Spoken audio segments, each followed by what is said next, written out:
So good day sa inyo, mauta! Ngayong araw ay meron ako nadaanan na isang parisan na kahit napakaaga pa nga ay pinipilahan at tinatao na talaga. Sa sobrang bisa nga daw ng pares nila dito ay minsan nga daw kapag nagbukas sila ng 4:30 AM, madalas 8:30 AM or mas maaga pa ay paubos na yung paninda nila. At dito nga ay nag-o-offer sila ng beef pares with rice for only 50 pesos, overload pares for only 90 pesos na meron na ding beef, tuwalya at lechon kawali. Meron na din sila ditong mami for only 30 pesos at 40 pesos naman with rice. At kung mahilig ka nga sa mata ng baka ay meron din sila dito for only 70 pesos. Ayun, so good day sa inyo mga utang. Ngayong araw meron tayong nadaanan ditong parisan sa may San Pedro, Laguna na kung saan napakadaming nakain kahit napakaaga pa guys. Kaya ano pa hinihintay nyo? Nakatikman natin yung pares nila. So guys, tikman natin yung overload pares nila dito na kung saan may lechon kawali, tuwalya, tsaka beef pares guys. Ayan, no?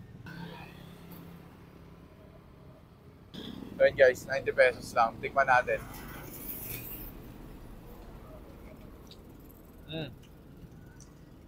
So yun guys, alam nyo naman pag kumakain ako ng pares, hindi ko na talaga siya tinitimpla, hindi ko na nilalagyan ng iba pang condiments. Binabase ko yung sarap ng pares sa mismong pagkakatimpla talaga nila.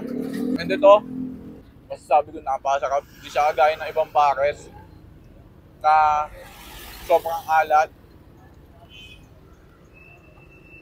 Ito guys, may saktong timpla.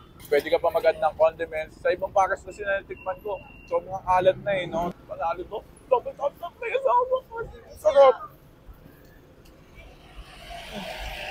Guys, meron nga din pala sila ditong mata ng baka. 70 pesos lang to guys, tapos 80 with rice. Tikman natin.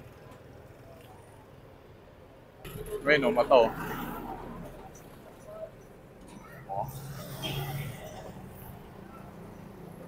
Malambot siya, baka lang siyang ano, taba na mas pinalambot.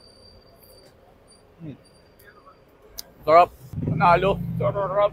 I-invite ko kayo dito kumain sa aming Pares Inn, ang pinaka murang pares check-in dito sa Barangay Langgam. Matatagpuan siya dito sa tapat ng 7-Eleven and pagpasok ng St. Joseph 10. Start kami ng 4:30 AM till sold out. Check-in na kayo. Kaya sa mga tropa nating taga San Pedro, Laguna, lalo na sa mga taga St. Joseph or Barangay Langgam, kapag nag-crave kayo sa umaga ng pares, ay rekta lang agad sa Pares Inn. Talaga namang so clean and so good yung pares nila dito. Yan nga guys, kung gusto nyo silang dayuhin, ay ipin nyo lang yung location ng 7-Eleven sa Barangay Langgam. Nasa tapat lang sila ng St. Joseph 10 Village. So paano mauutak? Hanggang dito na lang din siguro. Maraming salamat sa pagsama. Mr. Mautak once again, sending love, peace, pew pew pew. Sarap na guys. Nakapangad.